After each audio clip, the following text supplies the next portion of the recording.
Hello viewers and welcome back to another exciting Friday edition of the Erongo Talk. I'm your host and presenter, Lenandake Vonjo. Today we're joining you live at the Swakop Flora Nursery here in Swakopmund. We'll be bringing you the latest updates and share any news that is happening around Swakopmund this weekend.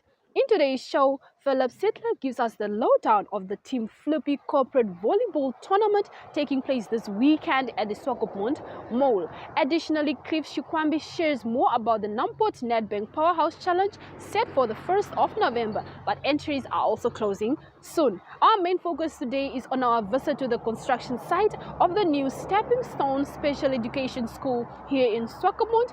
Founder and principal Almarie Mostert shares how Stepping Stone grew from a backyard classroom into a purpose-built school that will soon cater for children with autism, learning difficulties, and visual impairments. Let's take a look. Don't go anywhere.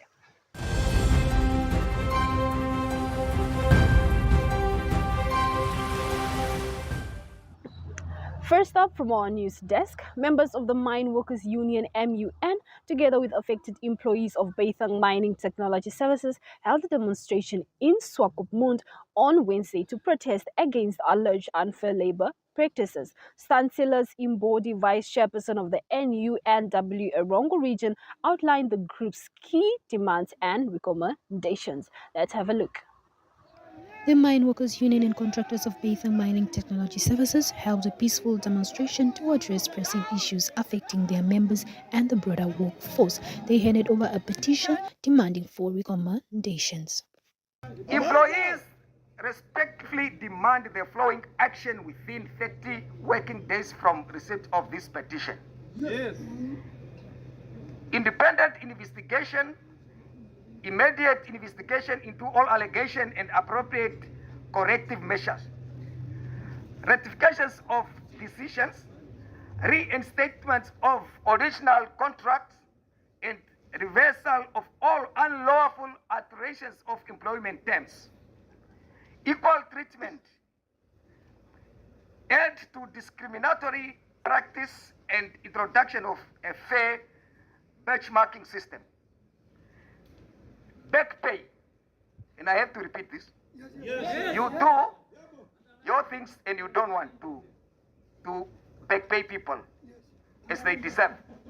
Back pay and compensation.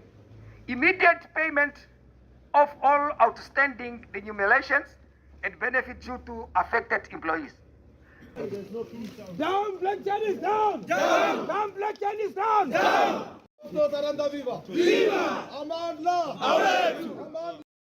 Next, Olympian Phillip Seidler unpacks TeamFlippy's first corporate beach volleyball tournament at the Mole Swakopmund on the 25th to the 26th of October 2025. Let's have a look.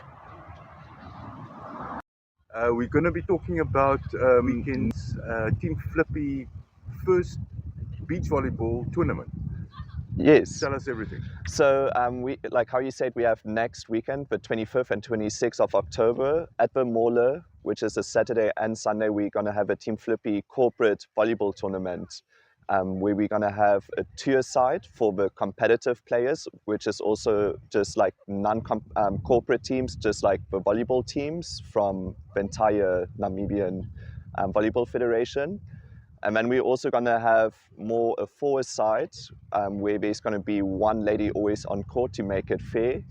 And that's more for the corporate companies and just like businesses in general. And yeah, we're going to have how it's called a lot of entries. We already have quite a lot of entries, a lot of teams that are involved, and it's going to be very, very fun. And my brother, he's actually part of my TeamFlippy business. And also Marlon Jacobs, he's like our operational manager, and they both like very competitive volleyball players. And we actually planned from beginning of this year that we're going to have at least one volleyball tournament for this year. And then from next year, we're going to probably host every third month one volleyball tournament. Yeah. Well, why exactly are you doing this? I mean, volleyball, beach volleyball is a big thing. We see a lot of casual games happening all over Swakopmund. Here where we are now, things also happen sometimes. What exactly do you want to do? So we actually, with TeamFlippy, we want to go into all sport categories. So we obviously started with swimming because that's where I have the most experience as an Olympic swimmer. And then we went into the running because we know the running scene really well as well. And now we're touching base with beach volleyball. And eventually we're also going to do like touchies rugby and also beach soccer. And also hopefully we're going to get into the cycling. So we want to actually we want to grow sport in Namibia. And the only way to do it is to have a lot of events for each sport category. And that's where we as TeamFlippy come in. And it also is good because it gives every person from a different sport category the chance to compete once a month. And it also keeps them motivated in training to have something to look forward to on a weekend to compete in. So we just want to grow the sport in general in Namibia, and that's why we're touching base with all the sport categories. How aligned will this event be with the Namibian Volleyball Federation or Association? So we first doing this without the Namibian Volleyball Federation because we just want to like feel everything out. But we eventually gonna get in contact with them to get it sanctioned and get it onto the Namibian Volleyball Federation's calendar because. For them, it's really good because it shows that they're doing development for the country with volleyball. And for us, it's good because if we have them sanctioned, it means we're going to have more entries, more players, and just making the events much more bigger and more professional. What age groups do we have? So there's no age groups for this. So this is just purely like for fun, just to see how the interest is with beach volleyball. But what we're doing is we have for the individuals, we have a male category. And then for the, so for the tier side, there's a male category, then a female category, and also mixed category. And then for the corporate, there must always be one lady on court. So it's just purely for fun. And you can have up to 6 players or teammates, but only 4 are allowed to be on court. Okay. Did we speak about the prize money? Yes, so we have how it's called OTB on board, and it's actually nice because they're also like a sport company which hosts like popular events and also merchandise, and they are sponsoring for us medals. And then we have vouchers. So we have Barcelona now where you can win vouchers. We have Fork and Knives on board where we can win vouchers. And then we also have Soundgone on board where you can win vouchers for the restaurant food or bar tab or whatever you want, or live music. So we have actually a few companies on board. And then we also have a Namibian volleyball hub. He's sponsoring us 2 volleyball nets. And then we, as TeamFlippy, have our own 2 volleyball nets to have like a nice big field. Also very excited, our first volleyball tournament and one of many to come in the future. Looking forward to that. Thanks, Philip, and good luck, man. Thank you so much. In other news, the Namport Nedbank Powerhouse Challenge is heading to Walfish Bay. This event will feature running races of 5 kilometers, 10 kilometers, and 21 kilometers half marathon, alongside cycling races including 30 kilometers and 70 kilometers MTB courses, and 50 kilometers and 100 kilometer road races. This distance is catered to both professional and recreational athletes, offering a mix of endurance and fun competitions over the 2-day event. Let's take a look. The Namport Nedbank Powerhouse Challenge was an initiative that was birthed, of course, in the boardrooms of Namport. However, not in the sense of cycling, in the sense of wellness. Beyond our day-to-day operational activities, running, managing, and operating the ports of Walfish Bay, we've also realized that there is a need to, of course, focus or shed the light on the wellness element, but also bringing brand Namport closer to communities. We have also looked within the market and seen that we have our partners, Nedbank and the Powerhouse Cycling Club, that has over the years managed and of course hosted successful cycling races in the country. So we then as Namport opted to form that partnership with Namport, with Nedbank, as well as the Powerhouse, and hence the Namport Nedbank Powerhouse Cycling Competition.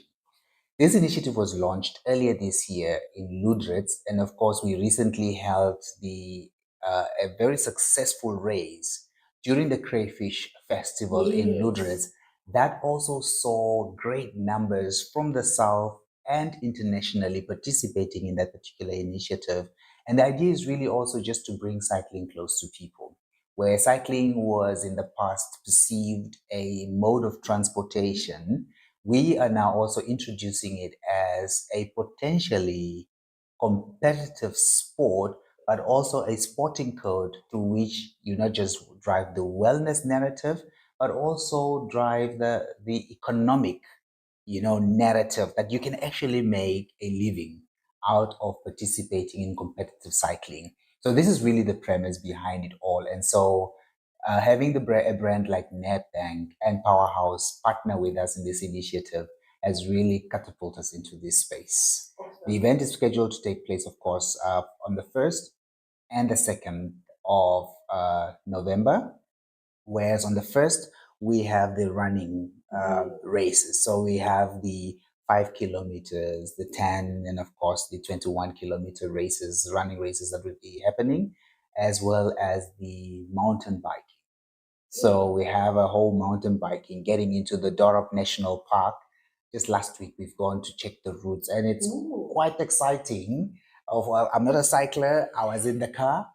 I took the routes, and I have an appreciation of what the cyclists would, appreciate just being out in nature, taking it all in, really connecting with self, but also, just connecting with the nature and the environments within which we operate. And that's really the narrative that we're trying to drive through this. So on the 2nd, that's when we'll then have the road race, where it comprises of about the 40 and of course the 100-kilometer cycling races. So it's along the Hifikepunye Pohamba Road all the way to the Swakopmund Bridge and then back again. So it's quite intense, but again, we also just want to, through this, promote tourism.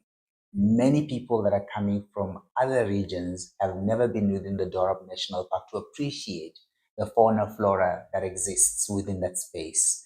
We're also attracting quite a lot of international cyclists from as far as South Africa, and international best cyclists, that are really cycling competitively in the world. So again, this is also just another opportunity for us to showcase not just the race itself, but also the beauty of the Erongo region. So the running route will be the opposite direction. So we're taking them along the lagoon area. So the longest, which is the 21-kilometer mark, would then be from the Jan Wilkins Stadium all the way along the lagoon route to the Wolfish Bay Salt Company. And just by the gates of the Wolfish Bay Salt Company, you then drive back or run back. But you then see along that route, you have the lagoon on the one side, and then you've got the Namib Desert on the other side. And for people that are coming from outside the country, I think that's just beauty to behold. So entries are still open and they are running. There are great prizes to be won as well. You definitely also stand a chance to receive a finisher's medal.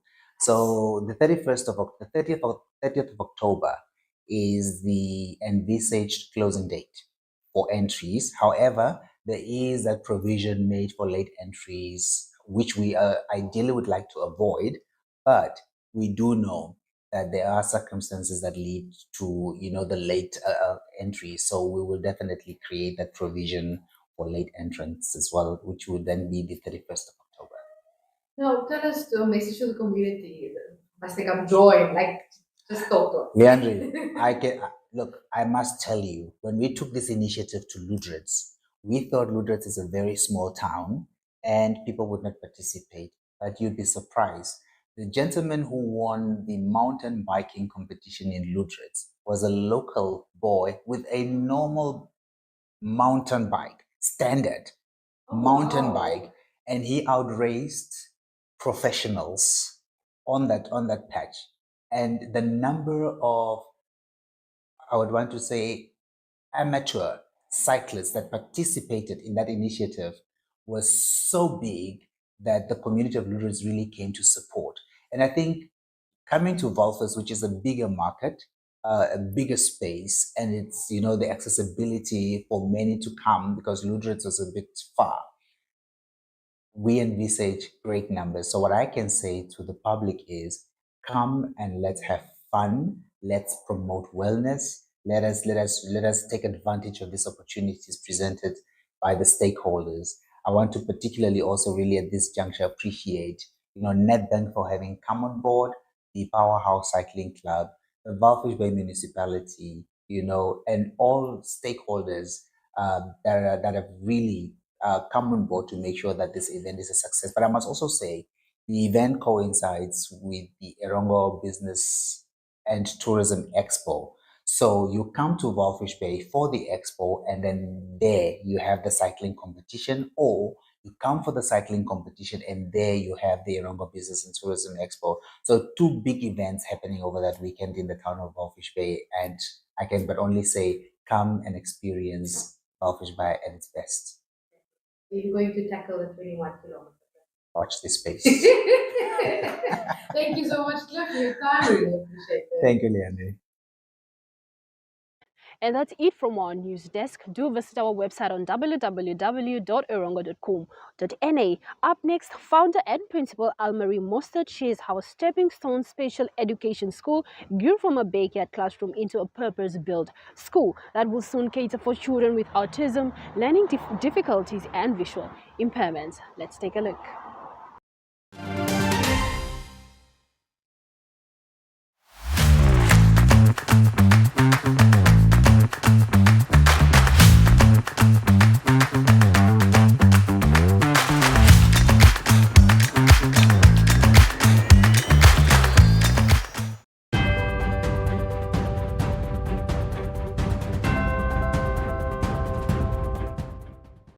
Okay, Stepping Stone started about just over 10 years ago in my garage or in my backyard with 4 children with autism. So that's how we started. I met some parents who had little ones that were in kindergartens in Swakopmund, and the kindergarten struggled with the children. All 4 of these children were what we call complex autism or classic autism or nonverbal autism. And so I got involved by helping the teachers at the school, the nannies, to help the kids at school and at home. So very shortly after, we decided to open our own kindergarten. And that was in 2015. We started with 4 children in our kindergarten. And as the children grew older and we could not find suitable placements for them in mainstream education or in any other school, we decided to grow the school and to register as a primary school. So we became a primary school first for children with autism. As autism is a spectrum disorder, we had children on all sides of the spectrum. So we had children with learning difficulties, we had children without learning difficulties, and in the end our doors were open for everybody who did not find accommodation elsewhere. So that was our focus. COVID came, and after COVID we also expanded to supporting children who might not be autistic or on the autism spectrum but have other neurodiversities, dyslexia, ADHD,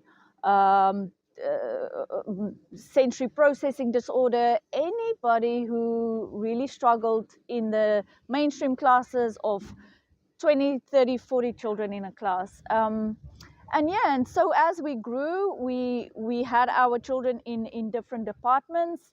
And what is so exciting is that we are adding more departments, and we are catering not only for the children with autism in primary school, but also when they get older. We are busy, or we have started already with our vocational programs for older children becoming teenagers and young adults to do vocational training.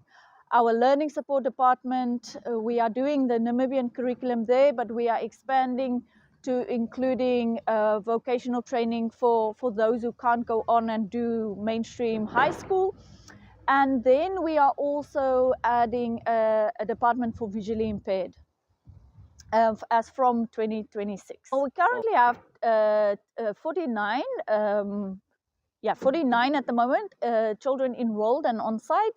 Our space is so limited, and even though we have been able to grow slowly. We are not able to accommodate all the children that needs or that would like to come to the school. Here we can accommodate up to 120 children in phase 1. We are making provisions to build more in phase 2 and to build upwards if we have to, a second story or a first story. And yes, so for phase 1 we can accommodate 120 children. So phase 1 will have our current 3 departments for autism and complex autism, and then we have the vocational training, which is the high school kids or high school age children, and then we have the learning support. In phase 2, we will be building the department for visually impaired, but as we are starting next year, they will currently be using one of our learning support classes, and as the group grows, so we will build on phase 2. The other thing we are looking at in phase 2 is to expand in size and in number of classes our current department. So if we do start with vocational training, we could add on more vocational training, and we're going to have a vegetable garden, and we're going to have a workshop, and we're going to have a flat, and we're going to teach our children general life skills and vocational skills that can help them, equip them, become more independent, and maybe potentially hold a job one day and earn some income. So that is our aim. Well, we acquired the land 7 years ago, and it was a long process. We were looking for sponsors, we had many donations, and we started, and at some point we realized we were going to do this brick by brick. But we have we've met with our current sponsor, which is a Southern Energy Group, which is a fueling company, from local fueling company for aviation, and they are sponsoring our complete phase 1. So all 10 million we are talking about, and if extra needs to be done, and they are also looking to finance phase 2. So yeah, and of course in phase 1 we'll see what the need is. In 2026 we'll see how much we need to add, and if we need more land, although we've got plenty of space still left, but yeah, and if we need to look into maybe adding hostel facilities in the future, all of that depends on how growth will take place, and of course how Southern Energy Group is able to support us. But I mean, this is amazing. It took me 7 years to find sponsors, and yeah, we just want to say thank you to Southern Energy Group for allowing and combining our visions to create something that is a multidisciplinary facility, and this is the first and only at the moment of its kind in Namibia, certainly. And also the standard of teaching we are doing here is international.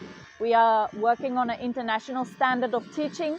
So, and having said that, even though we have this amazing sponsor to build these facilities, we do, of course, continue to raise funds to better our training as teachers, to better our facilities, to add on and create as I mentioned, a multidisciplinary, but also a multi-therapeutic facility to help the kids in all their needs. So in our classrooms, we employ, for every 3 kids, we employ 1 adult.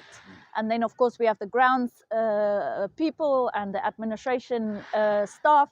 But yeah, for every 3 children we add an adult, a teaching staff, teaching member. We have classes of about 6 to 8 children in a class, and then there would be 1 teacher, 1 assistant, or 2 assistants, depending on how the kids' needs are. In our visually impaired, it will work on the same ratio.